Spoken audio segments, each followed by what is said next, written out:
Welcome to I Feel Fat Today, the show where we dispel diet myths, see what's new in diet culture, and investigate your relationship with food. I'm your host, Kelly Taylor. Last week, I did not have an episode, but I did post a vlog. So you can check that out on Instagram and YouTube. I have it posted on there. And that vlog is all about my first time hitting a Pure Barre class. I talk about why I decided to go and other feelings associated with going to a workout class. And I think it was a fun little thing to make. So you can go ahead and check that out.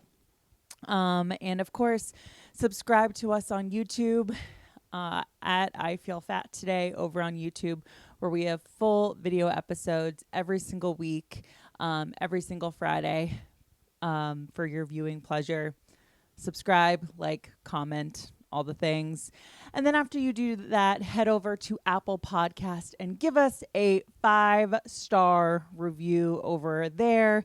Leaving a 5-star review helps push the show out into the algorithm, lets other people know what you think of the show and if we should watch it or listen to it. Just rep what you love. If you love this show, let the people know. And follow us on Instagram. You can follow the show page at I Feel Fat Today. And you can follow me, your host, at Hello, This is Kelly. Send us an email if you want to let me know your thoughts on the show, or if you want some advice.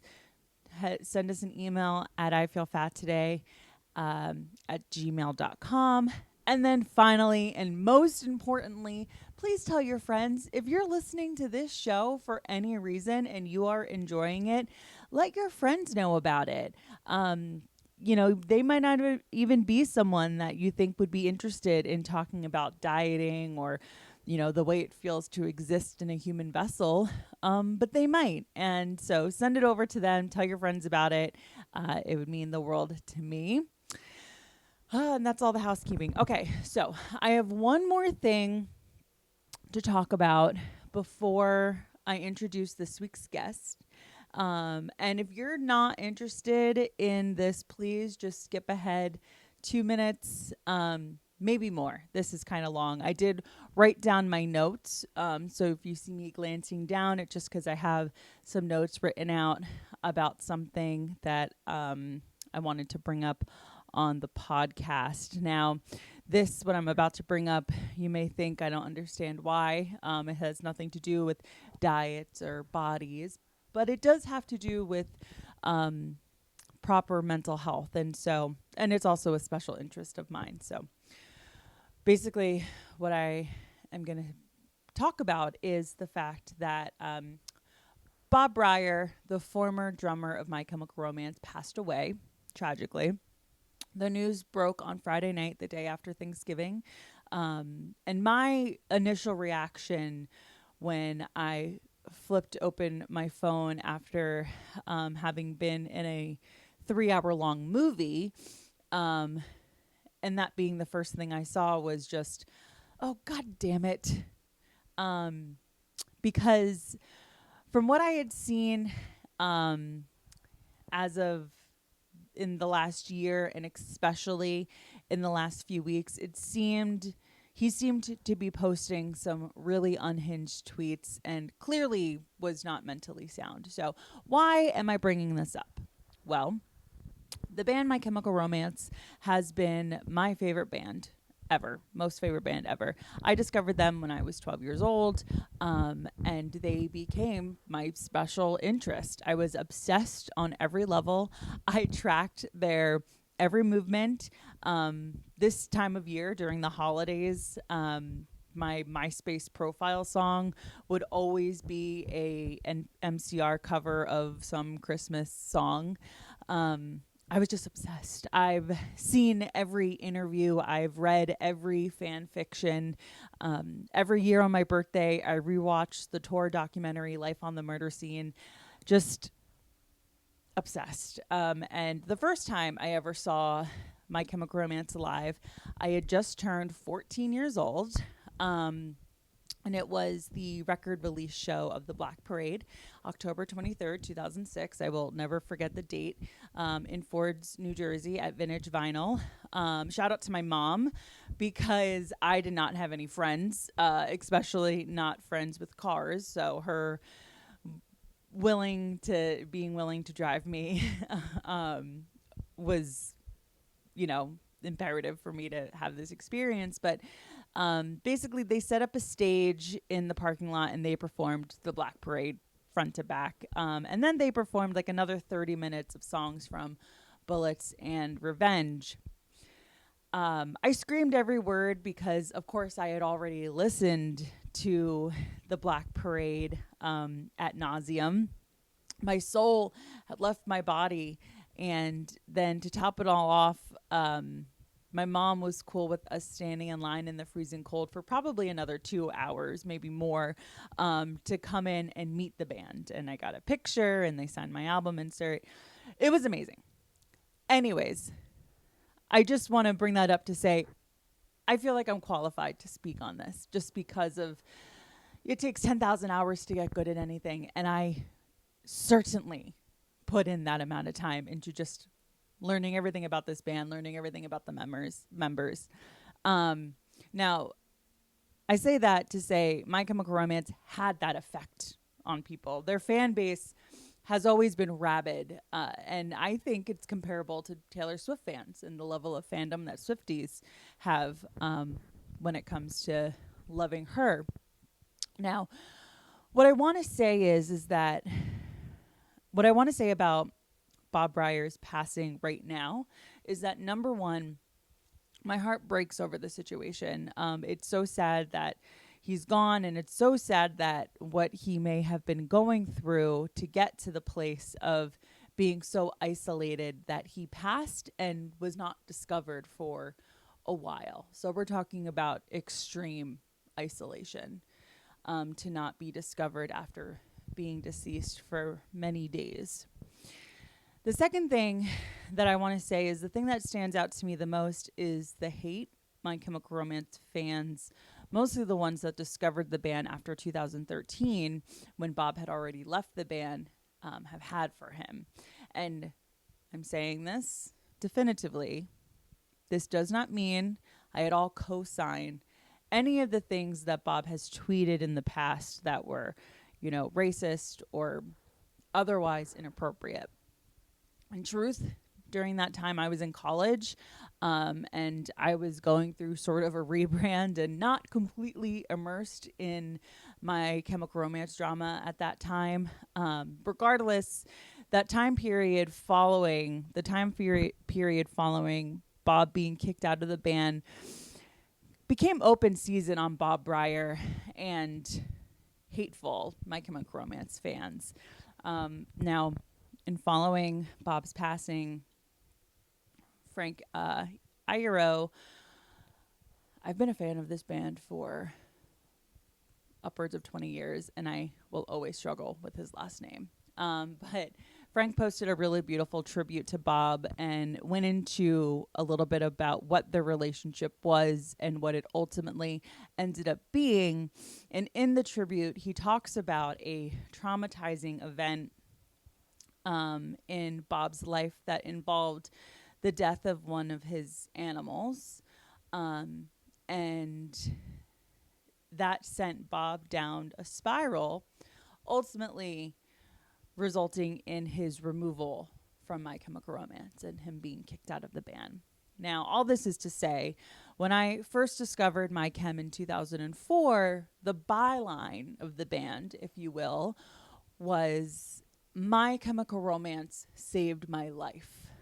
So many fans, honestly, probably a majority of fans, had some kind of story of how discovering My Chem did something for them on a level that kept them from hurting themselves at the least, and maybe worse, if you know what I'm saying. And so My Chem kind of became this mental health band.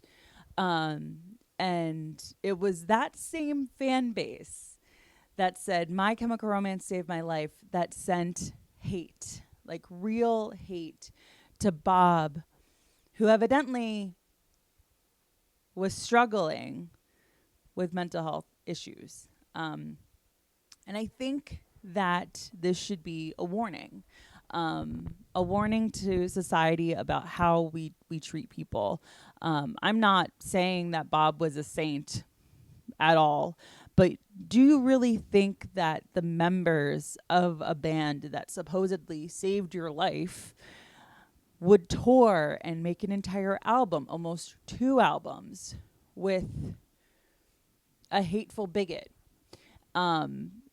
This should be a lesson not to judge people. I think for tweets especially, I know that words hurt people, but they could say something objectively horrible, but is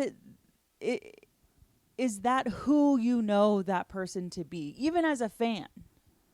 Something I realized in therapy is that as a kid, anytime I made a mistake or I did something bad, I thought that meant I was bad.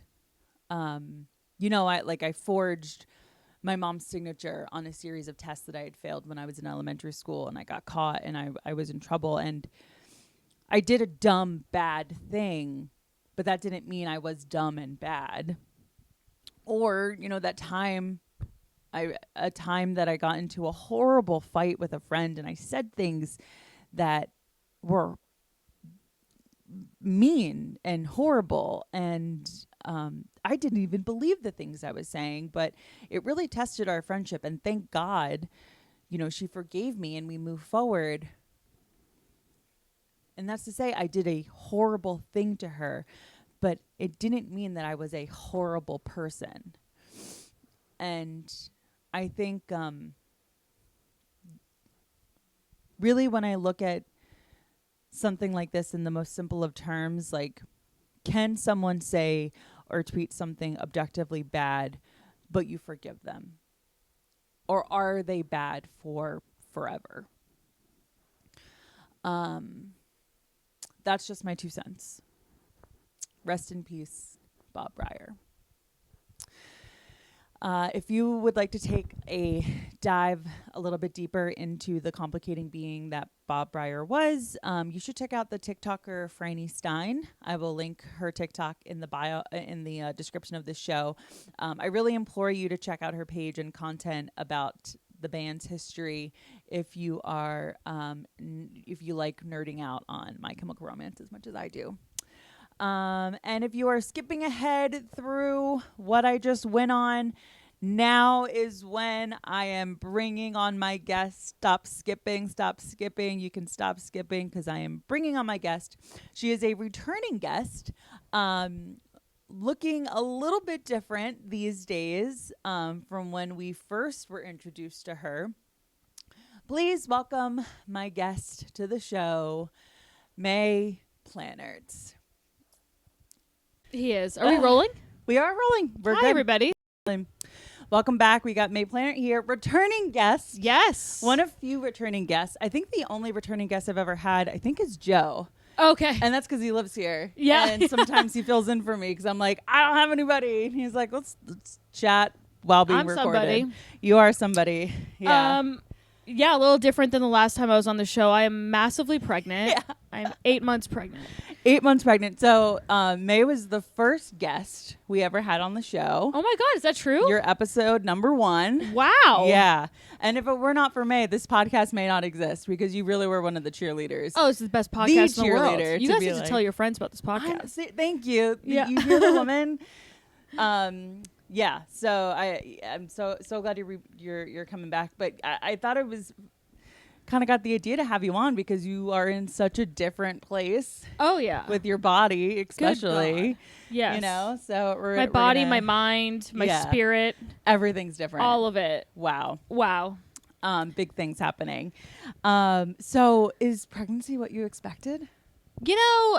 No, in good ways and in bad ways. Okay. Because because we're super close friends. We talk ad nauseum about this kind of thing, but it's like when I first got pregnant, I was like, here comes the nausea, here comes the bloating, here comes the whatever. And I have been extremely, extremely lucky in my pregnancy so far. Anyway, I still have 2 months to go. By the way, it's 10 months. Nobody talks about that. Really? It's not 9 months. It's 10 months that you're pregnant. Why is like 9 what we talk about? I think because it's from the point that you find out. It's 9 months. I thought the 9 months was the entirety. No. Wow. It's not like time served. Oh, Yeah. that's Like, terrible. It's horrible. Honestly, you know how like when you go shopping, something will be $9.99 as opposed to $10? Yeah. Maybe that's pregnancy. It's like, it's Yes. 9 months. It's No, not 10. Exactly. That's exactly what it is. Because you could, like, after the 9-month mark, I could give birth to a healthy baby. Yeah. But it wouldn't be considered like a preemie, I don't term. think. Yeah. But, yeah, the full term is 40 weeks, which is 10 months. 10 months. It's a whole last fucking year of my goddamn life. Yeah, that is a year of your goddamn life. Anyway, so physically I've been pretty good up until now. Now I'm like, good God. Yeah. But physically it's been pretty good. Mentally, I've been a disaster. Oh, no. When did that start? Immediately. Immediately. Yeah. Yeah. Literally immediately. Yeah. And I think it's because obviously I've never done this before. Well, maybe that's not obvious too. This is my first baby, but it's just like there's so many unknowns and there's just nothing you can do to stop it. Yeah. And you are in the position where you have an older sister that went through this twice. Yeah. But you still don't know because it's I you. still don't know. Exactly. Yeah. It's just totally different and it's just daunting as fuck and you have to make so many decisions that you never thought you'd have to make. Also, like, I'm married. I'm in a pretty good position to have a baby and I'm still like, this is so scared.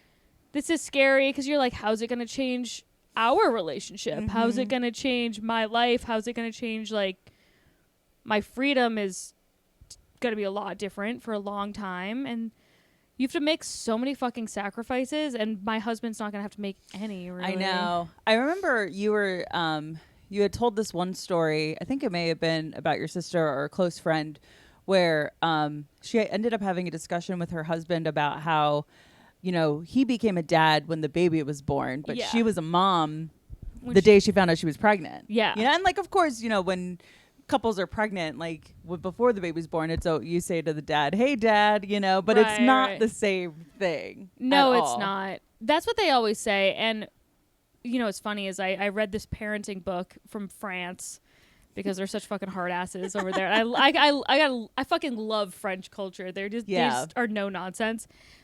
And an excerpt from the book said it was basically like treat your husband like he is mentally challenged. Like essentially that's what it said. It was like, Yeah. do not expect anything from him. Don't think he's going to have any instincts. Don't think that he's going to know what you want or know what you need, because if you have that expectation, you won't be disappointed, because these fucking men, that's like no fault of their own. I mean, childbearing and this whole thing and all this is very much the woman's part. Yeah. Yeah.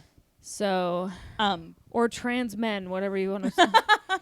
Yeah. Birthing person. That's also the funniest thing too, is like I'll go into the gynecologist and they'll give me a exam and it'll be like Mae Planert female. Yeah. And I'm like, redundant. no fucking shit, I'm female. Redundant. Yeah. Or like you fill out forms, it's like, what's your gender? I'm like, can you just let us have this one thing? I know it's like such a hard thing too that women have done for centuries. It's so hard. It's the hardest. And it's only gonna get much worse. Yeah. I mean, horrible. I think what you mentioned about that Parisian parenting book is right on. And I've never read a parenting book. Ooh, that'd be crazy if you did. I know. But you know what's so funny? My brother is 6 years younger than me, and I vividly remember my mom watching TLC when during the day it was all baby stuff. Really? Yeah. So it would just be like, I forget what the name of the show was, but there would be women just like actively in labor, and like my mom would watch that.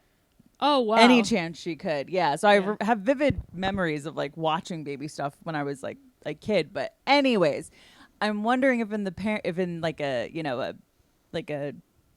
American parenting book, if it would be like your husband's inept, your partner sucks. No, probably not. I would imagine American parenting books would be like, together as a couple, you need to talk about responsibilities, and like the French parenting book is like, Listen, they don't know shit. They won't know shit. They're gonna do something the wrong way, and you're gonna get pissed. Yeah. And like, No, seriously. You know. Oh man. Yeah. I mean, think about like when you first start dating a guy, how you have to like kind of train them, which sounds terrible. It's a terrible thing to say, but like it's true. You know, it's like you have to, for some reason, you have to like break them in. Yeah, break them in. Yeah. You gotta like, because it's, you know, unknown to them that you would be like upset by walking into a dirty house after a long weekend away. To be fair, yeah, right. It's like wild concept, but to be fair, they probably break us in certain ways too. Because, you know, it's like two people just meshing together. Yeah, so. yeah. You have to learn how to deal. It's weird. Yeah. And that baby's gonna break you in. Oh yeah. I'm actually, so my husband, he travels every single weekend, and it's nice. I was telling him today on the phone, I was like, I'm actually fucking pumped to have this baby because he's taking 2 months off. So he says anyway. We'll see what happens. We'll see, yeah. But he, we're also like open to like, we don't know how hard it's going to be because you hear different things and you don't know what your experience is going to be like. So he has 2 months off on his calendar, but he's like, if we kind of are in a groove and it feels fine, like, you know, whatever, then he can go out on the weekends again. But I was telling him, I was like, I'm pumped for this baby to come because then I'll spend so much time with you. Yeah, you'll finally I was like, you're home. Yeah. I was like, we fucking finally like eat lunch. Oh yeah. Oh, You a know? lunch. That, how lovely would that be? Yeah, with that Totally. baby. Okay, yeah. So you were talking about your mental, how you've kind of been a mess ever since the day you found out. Mess. And something I recall us talking about when you first came on the show was you have this little, we'll call it a quirk as to not, you know, diagnose you. Yeah. But you do have this like OCD related thing of rituals of like you'll do a plank for an extended amount of time to make sure everything's right in the world. You know, we're not going to fall out of orbit. Mm-hmm. So have you noticed that getting better or worse, like with this pregnancy? Actually, so much better. Go figure. Because you know what? I just feel like everything in my life is out of control that I'm just like, whatever. Yeah. Yeah. I don't know. Like I will say when it comes to food, and this is probably incredibly unhealthy for the child, but I start them young. Yeah. But I definitely still feel guilt around food, which is shitty because I'm fucking pregnant. When else should I just eat intuitively? If not now. Yeah. Like today I realized it was like 2 p.m. and all I had eaten was a chobani. And I was like, that's not enough food for a 9 month pregnant or an 8 month pregnant woman. But then I was like, oh, maybe I'll go out and get a sandwich. I was like, can I afford the carbs? I was like, what am I doing? Yeah, you have a life growing. What am I fucking doing? Yeah. Thing happening. It should just be like, what am I craving? And there's probably a reason I'm craving it. Yeah. You know? So like, it's, I don't know. I feel like it's interesting how like even that is still there. Even though I'm pregnant. Yeah, you would think that with pregnancy, you probably just assume, of course I'm going to know to eat whatever when I, you know, intuitively, like you were saying. Well, also, I always assumed, and I've had so much we moved. It was like a whole thing. It's been very stressful. It's been very stressful. And I always assumed, I was like, oh, when I get pregnant, I'm going to eat so healthy and it's going to be, everything's going to have a purpose and like omega-3s and all this stuff. And like, it has not been my experience. Whatever you can get down. It's it's convenience. Yeah. It's whatever I can get down. I have like a multivitamin and I'm like, hopefully this is covering all the bases because God bless. Otherwise, this kid's living on fucking cozy snacks and cheese strings. So Nutri-Green Valley bars. That's it. Yeah. Gosh, granola bars. I mean, the baby seems to be growing just fine. Oh, he's doing his thing. Yeah. And like, I'm having a Diet Dr. Pepper right now. I'm not, a psychopath about aspartame or anything like that, which I would have totally thought would have been my personality to be that way. And I'm not at all. Yeah. Which I don't know what that means. Like, maybe I'm just loosening up already. Like, I think being more realistic. Well, I mean, it's one of those things of like having an idea about something and then you're in the reality of it and you're like, I don't have any brain capacity to worry about aspartame. No. At all. Yeah. There was something you were saying that sparked a memory that I've lost it. It'll come back to me. But yeah, man, you don't know until you're in it. Totally. But you've been still going, like, I feel like full, like no stopping you. I mean, you're getting up most nights. Most doing nights, a lot of stand-up. nights. Yeah. A lot of nights. Yeah. Multiple times within a night, getting Yeah. on stage. And so are you at the point where you've noticed audience reactions being a bit different towards you? Yes, and in a good way. I'm kind of like a prop comic right now. Yeah, totally. You know? That's such a funny way to look at it. That's Yeah. so true. Because I'm like, what are they going to be mean to the pregnant lady? Right. So it's actually been quite lovely having that crutch on stage. That's nice. Yeah. I love that. But it is shitty because I feel this like enormous pressure to do as many spots as I can because I'm like, when's the next time I'll be able to? But then there's so many nights that I'll have a show and I'm like, I fucking don't want to go. I've been getting crazy sciatica pain, which is like a wild pain in your back. And it comes and goes depending on how the baby's sitting. And so like I'll commit to a show and then, said show will be coming up. And I'm like, I don't know how I'll feel when that happens. Totally. And like you are somebody that will forge through whatever pain or whatever is happening to go to random show in Ridgewood. 100% Like, I've always been this way. I'm the always. kid that would go to school with the flu. You know what I mean? Yeah, for sure. I totally get that 100%. Yeah.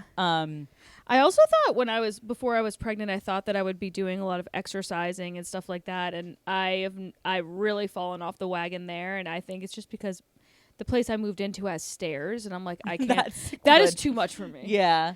Like I mean, you're exhausted, especially at this point in the pregnancy. Yeah, I'm totally I feel like exhausted. you moved from Manhattan to Brooklyn at the turning point of the pregnancy. Yes. It feels like, and at so 6.5 months. Yeah, so it kind of like made everything feel like it was happening at once, and all of a sudden you're like, I'm tired. Yes. I have stairs and I'm tired. Like I have so much to do, but no energy to do it. Yeah. And it's a really it's kind of a clusterfuck. And you feel I feel so pulled in like a million directions. And I just am like, I'm very hard on myself in the sense that our house is not done. It's nowhere near done. It feels shitty in there because there's so much dust and whatever. And the way that I'm like internalizing that is, the house isn't ready. We're not ready for the baby. Right. It's like more than the house. It's like we are failing already. He's not even here yet, and we're already failing. But it's I could totally see why you would feel that, just because it's like, of course you're going to turn in on yourself. But I mean, we're not even going to go into the timeline that fucked up moving into this new apartment and all of that. So there were a lot of outside factors that contributed to this feeling of not being ready. But like, talk about a deadline. I know. Deadline. It's like, it's the most, if there ever was a deadline, it's this one. And I mean, not to keep harping, but it's like, it could move up. Imagine having the LSATs and it's like, it's going to be this date, but it might be soon. Literally. And you don't know. You don't know. And you fucking don't know. Oh my God. Have you talked to other comics that are now moms that talked about you were talking about like you were saying how when the baby comes, you don't know when you're going to get up. Like, have they given you any sort of comfort of like? Well, it's tough because I've talked to much more successful comedians. Rosebud Baker's been very helpful. Rachel Feinstein's been very helpful. Oh, nice. Sarah Tolomosh's been very helpful. But they're all at much different places in their careers. They've been doing stand-up a much longer time than me. They're way more successful. They have credits and shit. Yeah. So, it makes sense for them to, get back on the horse and go and do a weekend away. But my weekends look very different in terms of where I'm doing shows, like the hotels in which I'm doing these shows, and the money obviously is non-existent. So I think I'm kind of in my own boat in terms of that. I don't know anybody in my boat that's been in that. I remember Rachel Feinstein told me, she was like, Finny. He's like, it's okay. He's doing his happy dance. He's doing his happy dance. But Rachel Feinstein was like, oh my God, after the baby, your career is going to skyrocket. Mine did. I was like, okay, but you're really well known and very, very, very good. No. Don't do I was like, Rachel, you like you're on Netflix. Literally, your career's gonna skyrocket. Like Netflix is just gonna come calling. Right. I was like, know? I'm doing a brewery in rural Pennsylvania. Okay. I was like, I love your positivity, but I don't know. Maybe mine will skyrocket in comparison to what it is now. Right. I mean, hey, yeah, isn't it that can't get any success? worse. So I literally can't get any lower. Oh my god. Yeah, like people, like all of a sudden people just like unfollow you on Instagram. They're like, no, we're good. Yeah. Actually, what's your take on because I know people get wicked annoyed when people put like the emojis over kids' faces. So, okay. On Instagram and stuff? Yeah. So like someone has a baby and then it's like, we're covering the kid's face. I understand why people do it. Yeah. I think it's getting I don't have children. I think it's getting a little catastrophized. I agree. I do. Yeah. I understand. I think that if you're a momfluencer, maybe don't have your kids online. I still maybe think don't be a momfluencer. How maybe about don't be a that? momfluencer, but Yeah. there are some that I do enjoy. But yeah. I don't know.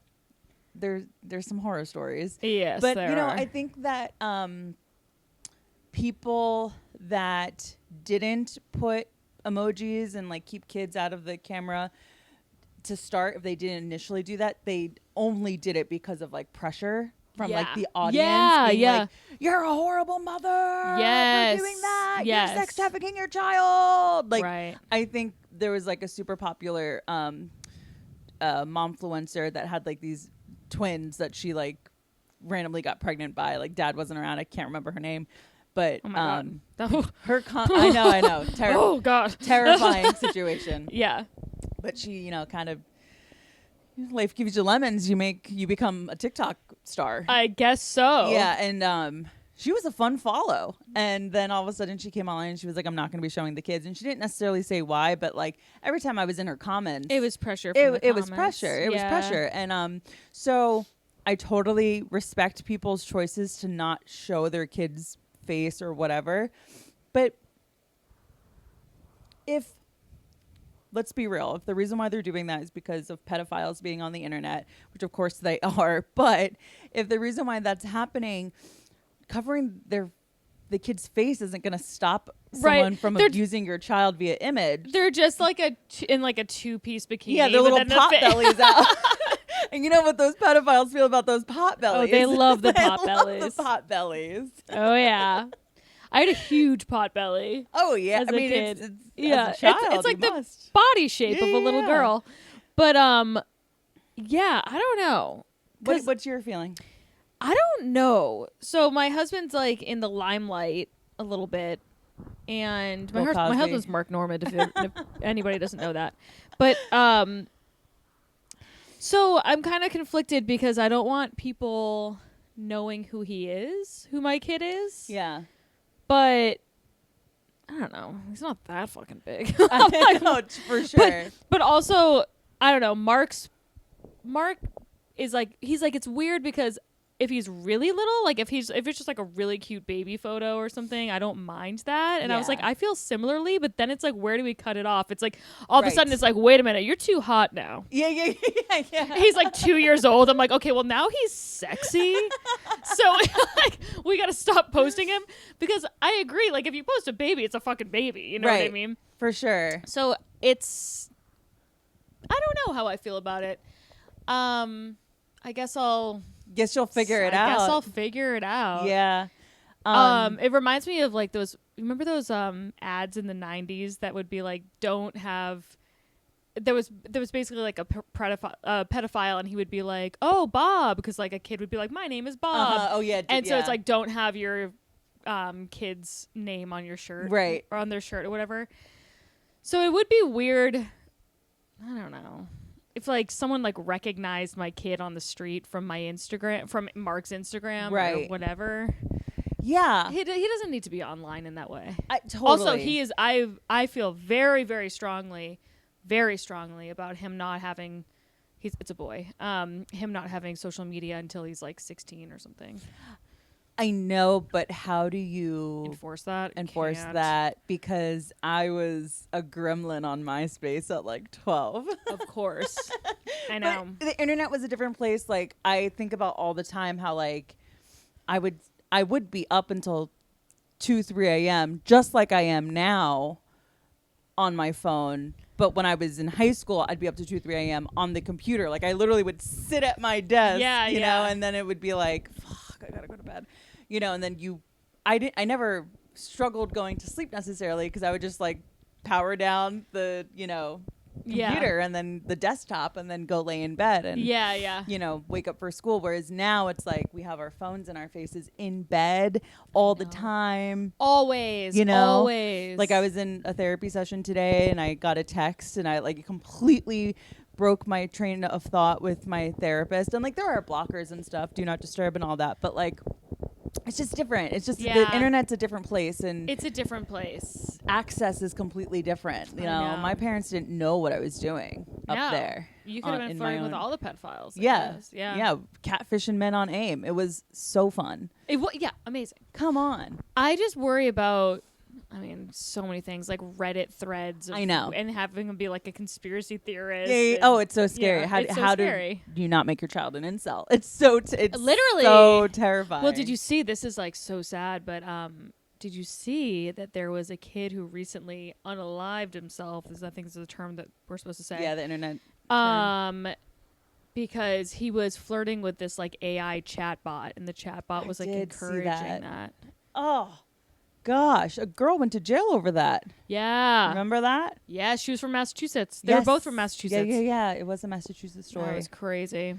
That's horrible. Yeah, no, it's not great. It's really, really, really bad. Yeah.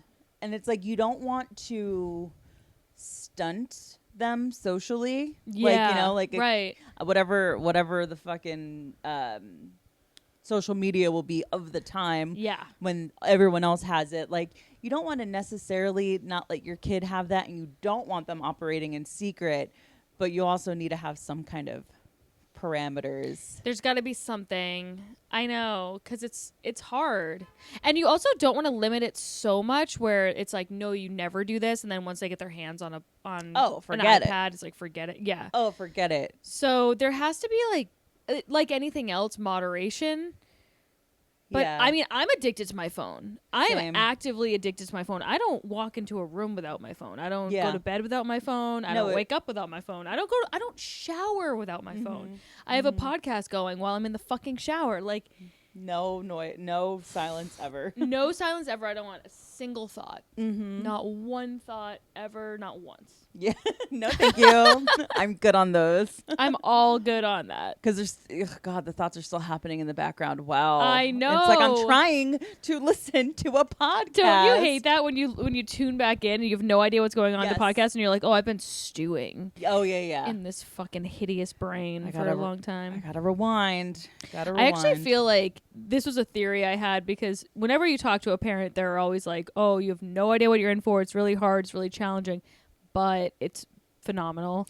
Yes. And it's the greatest thing that's ever happened to me, and blah, blah, blah. And I imagine, I mean, maybe it's going to be a similar thing to how I felt about my pregnancy, and then it's completely different. But I imagine that when I have the baby, I'm not going to have time for my phone in the way that I do now. And I'm like, maybe I'll just automatically be happier because I'm not constantly on social media. Yeah, you're not scrolling. No. Yeah, that probably. I feel like... Though I probably will be scrolling.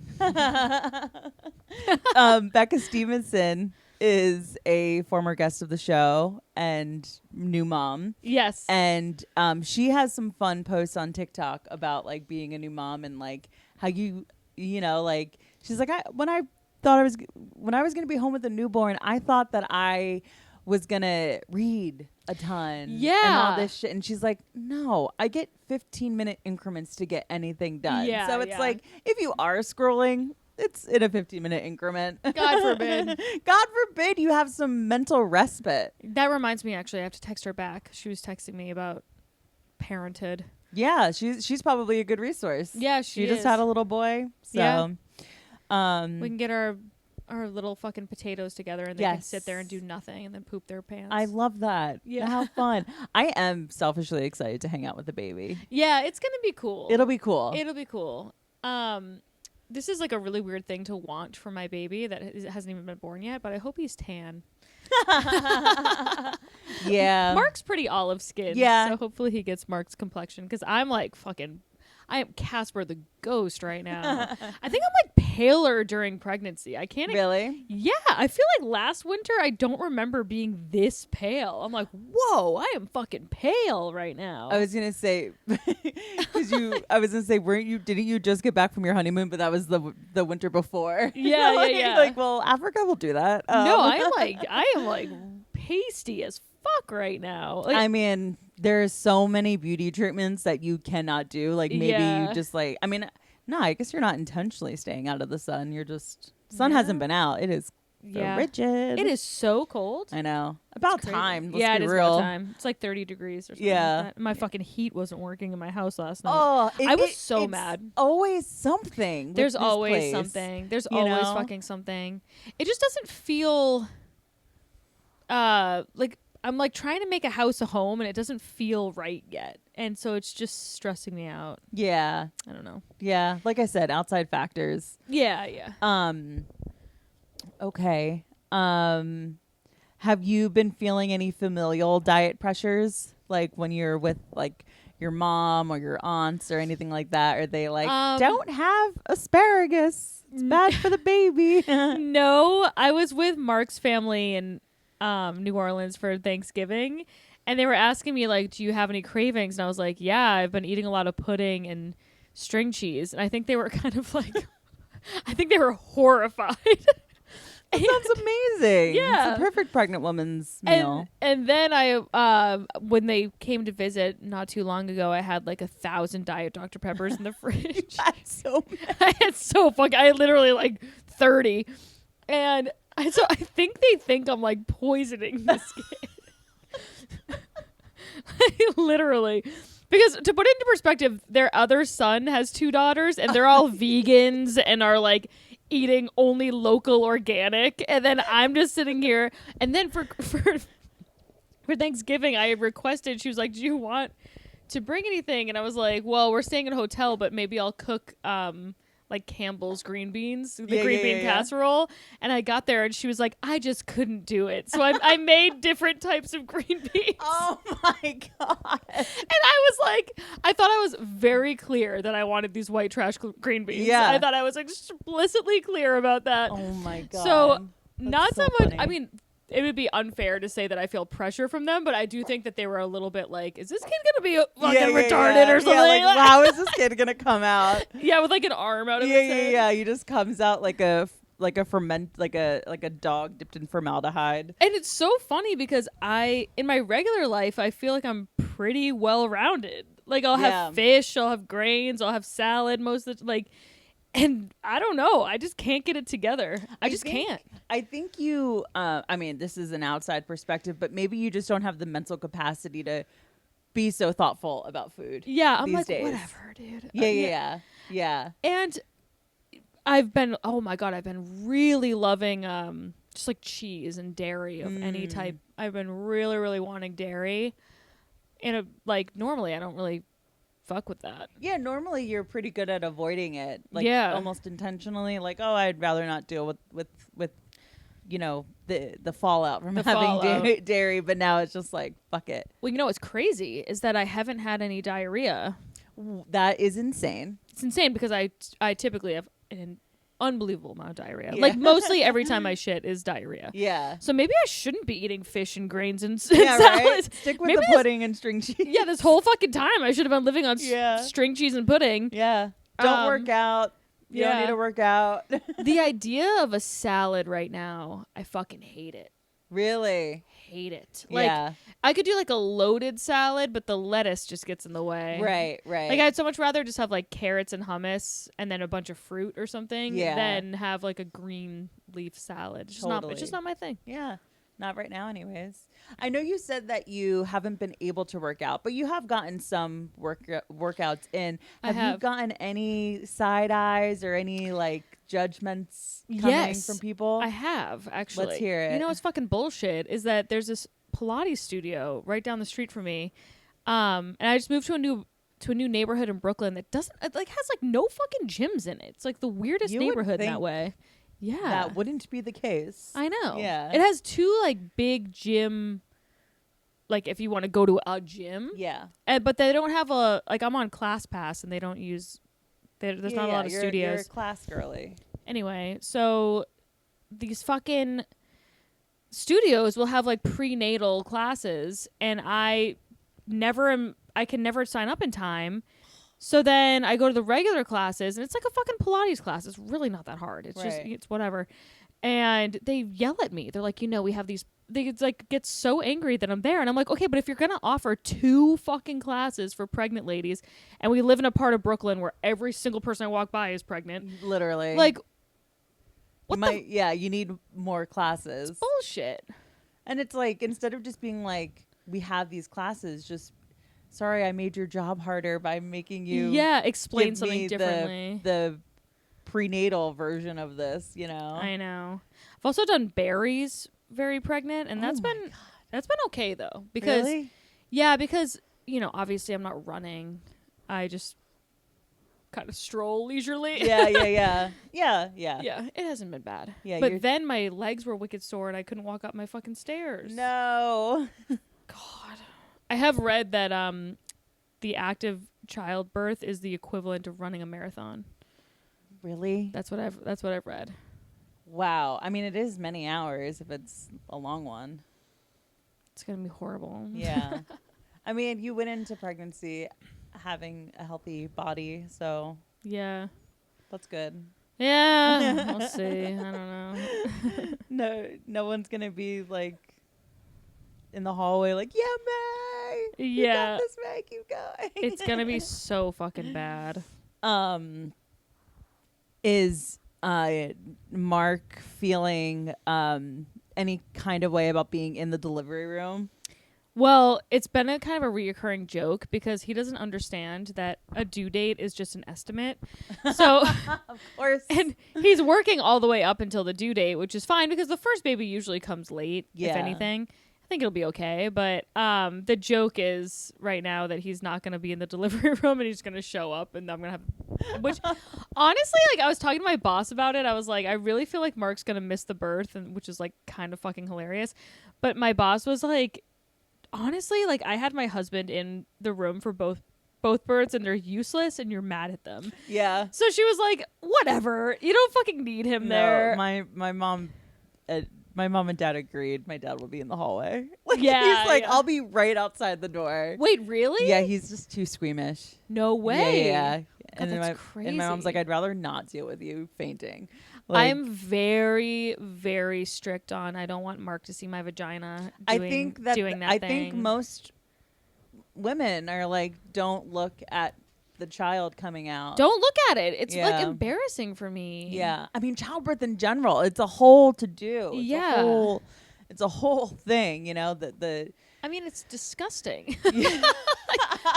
It fucking is. It's absolutely disgusting. Yeah, it's vile. So I just can't get behind it. Like, yeah. I think that's fine. Yeah. I think that's totally fine. You know what's funny is that I don't want him looking at my vagina if it comes out that way, but if I have a C-section, I'll be like, tell me what my insides look like. Oh, that freaks me out like nothing else. I've heard that from men that have seen their wives' insides that it's like all gray. Oh, man.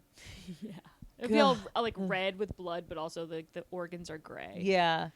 Yeah. It would probably stink too. Probably. I right? mean, I feel like childbirth in general probably is not pleasant smelling. It is disgusting, I'm sure. Ugh. Oh, man. The beauty of life. Apparently, I've been seeing this all over my TikTok. Apparently, Mark, if I'm going to try for a vaginal birth, which I really don't want to fucking do it. Can I tell you that? I feel like you're, of all my friends that are pregnant, you are the one that is like has the most opinions about a vaginal birth. I fucking hate the idea. Like, it's just not right to me. Like, it's just like, and I've had surgeries before. Like, I had my thyroid taken out. You know, I've had like major surgeries before. Not that this is much less of a big deal than a C-section from what I'm told, but it doesn't freak me out. Like, people are like, oh, but doesn't like a invasive surgery like that freak you out? I'm like, literally not at all. Yeah. I trust that I would trust science, and I would be completely numb. It would actually be kind of peaceful. I could like talk to Mark. Yeah. It's kind of nice. Right. But the vaginal thing, like, first of all, I'm just really afraid of my fucking vagina changing. Somebody, who was it? I was like asking somebody who had children. I was like, do things go back to normal? And they were like, well, your ligaments, like my feet never went back to normal. And I was like, bitch, I'm not talking about your feet. I don't care that you went up a half a size. Right. What is the elasticity of your vagina? Like, are you kidding me? I don't give a shit that you went from an 8.5 to a 9. That is obviously not what I'm discussing. Right. So, I don't know. It just like really fucking freaks me out that my vagina could be different in any way. If it could look even slightly different, if it could like feel different, it just fucking freaks me out. And then Mark was like, yeah, but like sometimes they say that, you know, if you tear, they do like another stitch or whatever, so you're wicked tight. And I was like, okay, but that's good for you. That's not good for me. That's just I would, you know. You don't want your anatomy to be different. No. But hasn't your, like, our vaginas are going to change in the way that they look as we get older. So it's not always going to look like the vagina that you know. But I mean, is that right? I've gotten to know this one. Yeah. Well, she's becoming a mom, so no. And then people will be like, "Yeah, but if you have a C-section, you still have to like wear the pads, and you still have to get and like you still like expel a bunch of stuff out of your vagina." I go, I don't give a fuck. Yeah, pads like, are not the issue. Yeah. Oh, so I have like a really heavy period. I don't give a shit. You think I fucking care about that? You're out of your mind. Like, I know I'm birthing a child. I'm like, how can I make this more clear to you people? Like, I am very interested in the sexual satisfaction I will have after this child and the appearance and general feel of my vagina to my partner. That's it. Yeah. I don't care if my stomach never goes back to normal. Right. Like, I just need my vagina to go back to normal. So have you like done a deep dive on the internet? Like, what do people say? Well, like anything else, it's like, it depends on the person. Right. And I'm like, oh God. So I don't know. There has to be some sort of surgery or like some sort of something I could get if everything was out of whack. But all the moms on The Secret Lives of Mormon Wives get their vaginas done. Exactly. Because there's all these fucking assholes gaslighting me like, oh, it goes right back. It looks exactly the same. It feels exactly the same. And then I'm like, well, what about these bitches? Yeah. That are getting their fucking vaginas done, whatever that even means. I don't want to play into your fear at all. But I feel like in society, we just don't talk about how people get married and have kids, and then it's like, you know, the kids could be in their 20s, and there are many, many, many married people in long-term relationships with kids that like, have you guys had sex in the past 10 years? So it's like, I don't really want to know that woman's opinion on if the vagina goes back to normal. Yes. And I'm not saying like, she could, you know, they could be out fucking other people. Like, these people don't have sex. Right. You know, like, that's what I'm talking about. Like, the sexless people that are okay with, you know, devolving into, you know, being over the hill before menopause, you know? Right. And, like, no shade to those people. Like, live your life, be happy. I could never be that. I'm not that person. I'm not that person. I'm saying this is a 32-year-old. People get old. Hormones change. Things change. Yeah. I totally get it. I don't live that life. But, like, yeah, it's hard to ask a woman who maybe isn't sexually active, right? If, you know, her vagina goes back to normal. Well, that and like, I mean, this is another thing that's been fucking me up is, it's really weird to be in this body that is just objectively not sexy. Like, yeah. Like literally, it's like biologically, it makes no sense for a man to be attracted to me right now. But I literally have a child, and it's just like so. The act of having sex right now is so funny because I'm just like, I don't know. It's just weird to be having sex and be like, I am ugly. Like, right. Like you everything feel looks alien. crazy. You feel alien. There's a third person involved. Yeah, that's weird. My boobs look different. Mm-hmm. My vagina is like already kind of different because everything's swelling. Like my ankles are huge and like including my fucking vagina lips. Yeah. Like it's a kind of like just a weird, I just look bad. And so it's like funny. I don't know. And like I feel like that has proven how important my sex life is to me, to like feel confident, feel good in my everyday life. Yeah. And so to risk my vagina needing like 6 months to recover or whatever really fucking stresses me out. And I think like, I don't know. 'Cause I mean, you know, obviously people deal with, hopefully I won't have postpartum.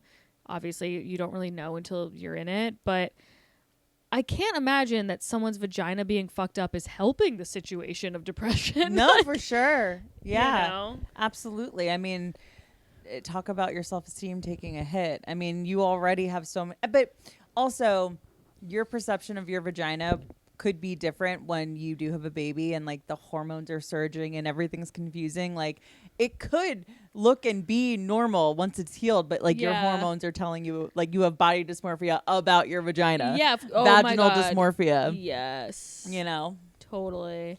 My sister did say, and hopefully nobody knows my sister. Your really good friend said. Yeah. But yeah, some girl I know said, she did say, she was like, after her first, I think it was like the way that she pushed, it just like her vagina was like fucked up. And then once it got cleared to have sex, they had sex and it was like unbelievably painful. She was like, it was the fucking worst thing ever. And then people were telling her like, oh, it's normal. It'll loosen up. Like, don't worry. Like you'll relax or whatever. And she had to go to fucking physical therapist. Wow. She had to go to a physical therapist for her vagina where they like trained her muscles to like lengthen again or something. Lengthen, contract, all that. And she was like, yeah, it fucking sucks. Like it's just, you gotta like work on it. And I'm like, I'm gonna have so much on my plate. I don't need to like be working out my vagina as well. Okay, you're gonna have so much on your plate. Having your midriff spliced open probably won't be a cakewalk. It'll be fine. I literally think it will be fine. Is that delusional? I think that it is delusional. I mean, I don't know which way to go. Yeah. I know that this is like something that you've been, really ruminating on, but Yeah. I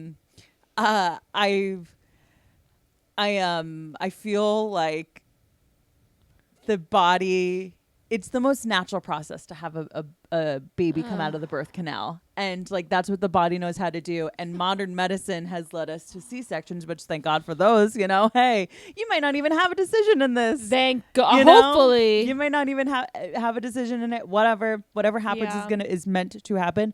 But, I think that also depends on the person, on if you have a cakewalk with the C-section and if you don't. But your kids the kid will be none the wiser.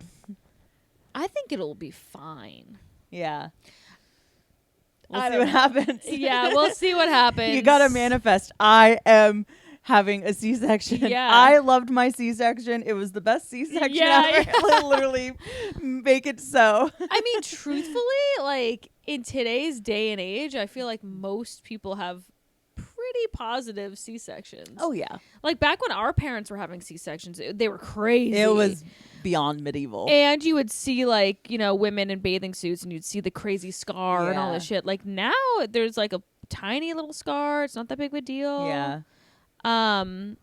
So I don't know. I hope my kid's just like severely breached and there's nothing that they can do. Yeah. Let's hope. They're just like, listen, he's gonna die unless we C-section you today. I'll be like, this is the best case scenario. Yeah, this really worked out in my favor. This really worked out great. Oh my gosh. Many decisions to be made. Okay, so I have a little something that I found on the internet, and I want to ask you your symptoms. Okay. And we'll see. These are all old wives' tales of like what correlates to having a boy versus having a girl. Okay, yeah. Okay. All right. We kind of touched on the wait, I got to open this up. All right. We kind of touched on this one.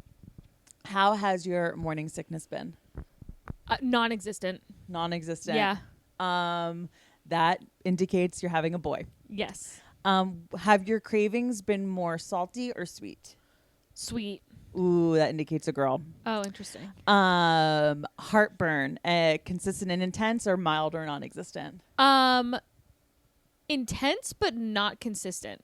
Okay, well, and mild or non-existent leans towards boy. Okay. Bump position and size, high and wide or low and narrow? Low and narrow. You're pretty low. Low. Boy. Okay. Breast size. Have they gotten large and heavy? I feel like they've always. I mean, I have very big boobs you in my have regular big life, boobs. That's a and tough so one. I think they've stayed the same. Really. Okay. Well, The nipples are huge. there's nothing and on here about dark. nipples. So dark. Really? My nipples look like a black person's nipples. Really? But they're on me. Yeah, they're like Wow. purple. They're not even purple. They're brown. You're gonna have to They're like change your lip Dark shade. brown. Yeah. Relative to body shape is girl, large and heavy is boy. Weight gain throughout your body or just in the belly? I feel like yours Just is the belly. Just the belly. That's a boy. Yeah, which has been fantastic. Yeah, I was because not expecting You have that. been feeling like Kim K. Poor Yeah, thing. poor Oh thing. my Yeah. God, she really. Some people just look kind of crazy when Yeah. they get pregnant. Yeah, my sister or some woman I know, Some bitch. some bitch, I don't know. She looked like a totally different person with her Yeah. first, and then with the second, both boys. She didn't really look that crazy. So it's like it's pregnancy dependent too. It's crazy. Yeah, that's one of my favorite things to come across on TikTok of like a woman being like, I can't wait to feel like a magical being when I'm pregnant. And then it's like, boom, a photo of them and their nose is like, if they take Yes! 2 fingers, their nose is like way wider. And like, of course, all the comments are like, it's called something, something nose. It's like Yeah, called a yeah. I pregnancy think it thing. goes away. It does. Yeah, it does yeah. go. But it's just so funny how like you have this idea of like I'm going to be ethereal and Oh, one with the earth totally. and grounded and so feminine. And you're just like no. No, you look. In my experience, you look pale. Your nipples are black.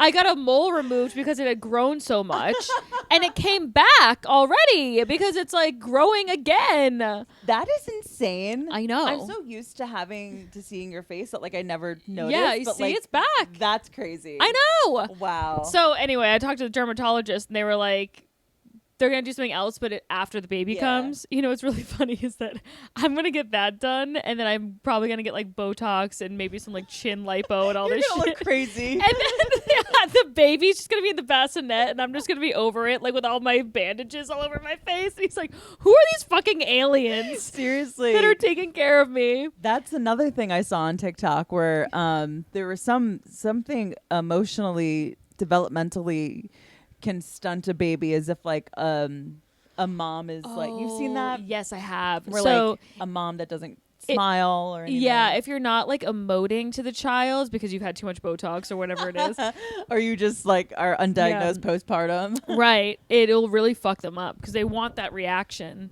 Isn't that crazy? Yeah. It's so nuts how like we're in our 30s and like when we were kids, I just feel like that this wasn't a thing. No. Like emoting to your child was not something that was like No, you just fucking lived your considered. life. Yeah. You just lived your life authentically and Yeah. didn't overthink and over intellectualize the fuck out of shit. Like, Right.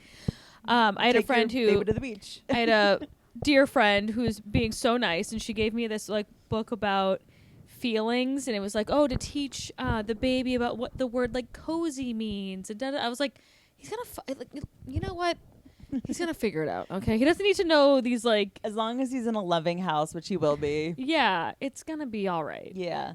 I don't need to over intellectualize every fucking thing that he does. I don't need to make him every organic popsicle. He can have a fucking, go-go squeeze or whatever. For sure. Every once in a while. Every It's once gonna in be a all while. A right. little red dye 40 puts hair on the chest. Yeah. Okay. Hair, nails, and skin is your hair and nails like dry and brittle? or shiny, strong, and my no nails acne. are always shitty. These are fake nails. I don't fuck around with my real nails. My real nails suck. And my hair's been the same. So no change. Yeah. Well, that probably points towards boy. No acne is boy. Acne is girl. Mm-hmm. Okay. Damn, girls really fucking kick your ass. Yeah, huh? that's something that I've heard. Like the most wives' tale of it all is like the girls suck your beauty. Yeah. Okay. I didn't know that the line on the belly that we were discussing before we were recording was called a linea nigra line. Linea nigra line. So if it starts, does it start below the belly button or above the belly button? Below. That would be a girl.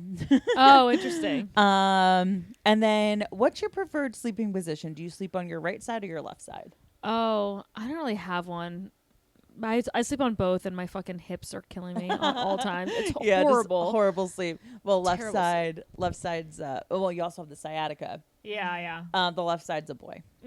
So most things pointed towards boy. So Sleep has been horrible. really, Horrible. probably leads to the mental dysfunction as well. Yeah, I'm just like, If I don't sleep, I'm a fucking mess. that's probably the sciatica pain and the sleeping or lack thereof has been my biggest symptoms, I would say. Yeah. Yeah. Which is crazy because when you first were like, am I pregnant? You were sleeping all the time. Yeah. So you Now I'm never sleeping. now they're you owe a debt. Well, my hips are just, I feel like my hips are already separating, and I'm like, whoa, guys, we got to go back because we're getting a C-section. But it's but like even just sitting here, like the sides of my hips hurt really bad. I feel like they're like loose. My like ligaments are like, let's go. Yeah. It's and I'm time like, to have a baby. no. Oh my gosh. Please, I want to have a medical intervention. Talk about not being ethereal. I'm like, Seriously. I'm 0% kidding when I tell you I don't have what it takes. I do not have what it fucking takes to give a vaginal birth. I have never related to this kind of person, but the mom that is like, we'll do this at home. No. What is wrong with you? I'm no shade, my but like, come on, that's terrifying. When I was just in Louisiana, I met up with my wedding planner. Actually, we became friends, and she had 2 at home, 3 kids in total.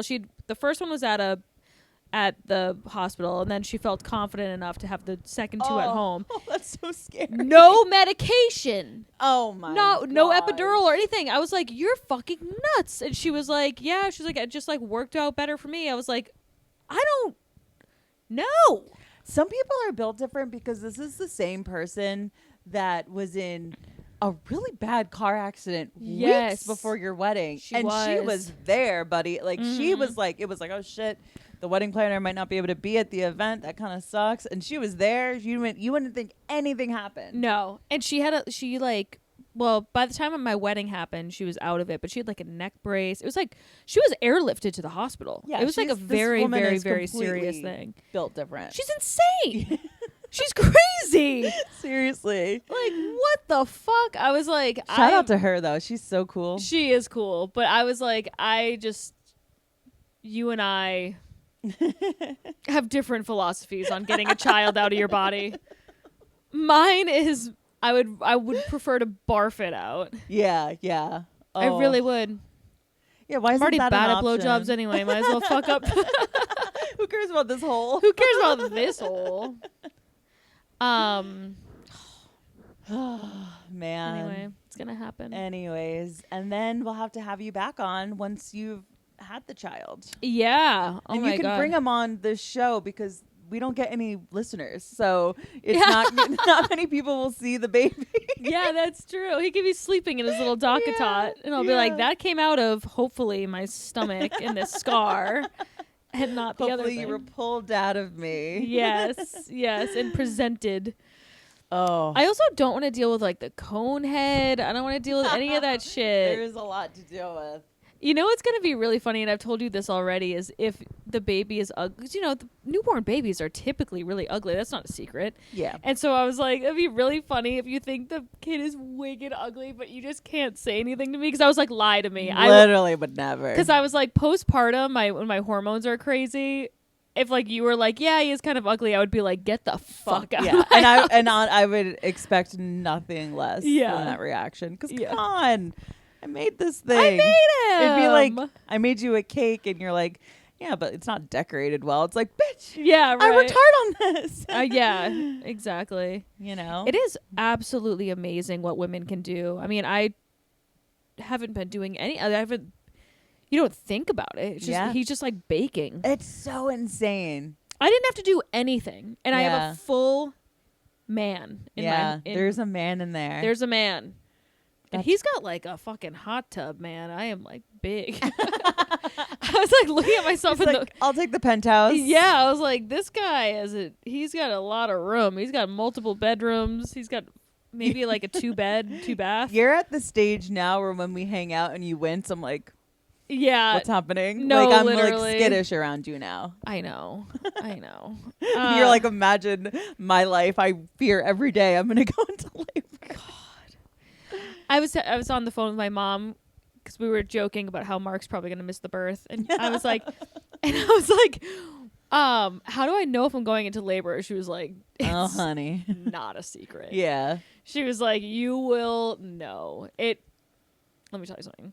And then she was like, how do you plan on getting to the hospital? I was like, I guess I'll take an Uber. And she was like, oh my God. That's New York City for Yeah. you, babe. You know? You know what though? I mean, I live in Brooklyn and my hospital's on the Upper West Side. That is such a bitch, isn't it? Couldn't you just go to the Clinton Hill one? Why do you have to go Upper West? Maybe I can switch it. Maybe. I have a doctor's appointment on Wednesday. I can ask. Yeah. Yeah. We'll talk about the logistics of that at dinner. Yeah. No, you guys want to know where I'm Yeah, having I don't birth? want people to look up where you're giving birth. Yeah, but wait for me outside with a. You know what I really want?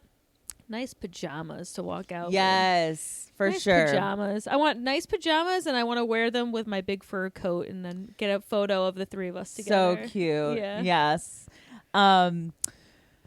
I mean, I kind of already know this, but like, what are you most excited for when it's like baby's out? I like no longer have to not have Botox. I no longer have to not have wine or sushi. Like, what Yeah. are you like Most excited for? most excited for? Alcohol. Yeah, alcohol. Yes. I think like moving into the house and all this shit would have been so much less painful if I could just have a glass of wine. You had been completely stone sober Stone for cold all sober. of that stress. Yep. And that's you know, obviously people are not pregnant and are stone sober, but not you, not us. Not us. So to have to, you know, deal with impossible people and stressful situations Yeah. without even the relief of of like, you fuck know, it, I'm gonna, or like, you know, like even like unpacking, I want to have a glass of wine when I'm doing yeah, it. it's more romantic. Yeah, to it's do it that just- way. It's just easier for Yeah. some reason. You gotta have this little reward for yourself where you're like, I'm doing this laborsome like task, Right. But Nope. at least I can have my cab. Nope, just a podcast for you. I know, just a podcast. I was telling Mark too because I was like, oh, it'd be so nice when like the moments where we put him to bed and I can just pour myself a glass of red wine and we're watching TV, and he was like, man, you have very low expectations for life. And I was like, but this is like, to me, that's like amazing. No, that's right now. amazing. Yeah. Yeah. That's there's so much in that, you know. It's like, Yeah. oh, I'm secure. We're good. I'm back to Yeah. myself. I'm having what I want. But the vaginal birth, I don't know if I mentioned this already. I have seen on TikTok that Mark is supposed to be like stretching my vagina with a bunch of oils and stuff. So that'll be honestly, that'll be kind of hilarious. Seriously. I'm also having, because I'm doing a little photo shoot tomorrow, I'm gonna have Mark shave my vagina for me because I can't see anything. yeah, I mean you don't have, I mean, is waxing something that you can't do either? No, you can wax. Oh, you can. My sister actually goes, before you give birth, you should probably get a Brazilian wax. I go, what? And she was like, I got a Brazilian wax. It just made me feel better. And I was like, For whose pleasure? The fucking Yeah. doctor's viewing pleasure? Because she also wasn't letting her husband see her vagina. And I was like, you got a Brazilian wax so that the fucking doctors wouldn't see hair on your vagina? Is that what I'm understanding? I mean, I guess if there ever is a time, because you're not really going to be thinking about your grooming while there's, you know, a new child around. And is it true that like you can, I mean, I think as a pregnant woman you can withstand pain a little bit better. Maybe you can withstand the pain of a Brazilian. No. No. The answer is no. I mean, I really don't think so. But what do I know? I don't know. Yeah, I don't think so. I hate Brazilian waxes. No. I cannot get through a fucking Brazilian wax. You expect me to push a baby out of my vagina? Yeah, but you don't get epidurals when you get a Brazilian. True. Oh my God. This was driving me crazy too. Because like the older generation, they'll be like, oh, if you get an epidural, you won't feel a thing. I'm like, I am not worried about feeling a thing or not. I am Please, let me spell this out for you. I need you to know. Elasticity. Yeah. Your Kegels, girl. There's only so much Kegels can do. Right? I mean, I don't know. People say you're supposed to do them. Oh, I unintentionally do them. You say the word Kegel. It's like when someone yawns and you yawn. Yeah. That's Kegel. Yeah, that's true. All right. All right. Should we go eat? Yeah, it's time to go get some dinner. It's late. Where can people find you? Oh my goodness. So I actually did a comedy special before I got pregnant. It was the craziest timing because I wanted to it was intentional because I wanted to get rid of my material before I got pregnant and had a baby. So anyway, I filmed a special. It's coming out. I don't know where it's coming out yet, but I do know it's coming out January 21st. So look for it. It's Mae Planert. And it's called Who Is She? Love. And then, so that is that. And then also you can find me on Instagram at Mae_Planert and on YouTube at Mae Planert. And your podcast. And my podcast, obviously. Duh. I have a podcast with Laura Sogar, also a guest of the pod before. Yes. Mm-hmm. She and I do a podcast called Risque Business News. We talk about business scandals mostly. Mostly it's just like us riffing on like some guy in Florida farted into an alligator and whatever. But it is allegedly about business scandals. Depends on the episode. But we have a lot of fun. Follow us there at Risque Business News. We release once a week, just like this podcast. Yep. Great. Thank you so much for coming on. Yeah, Such thanks a pleasure. for having me. So fun. Let's do it. All right, guys. Everything will be in the description of the show. Until next week. Bye. Bye.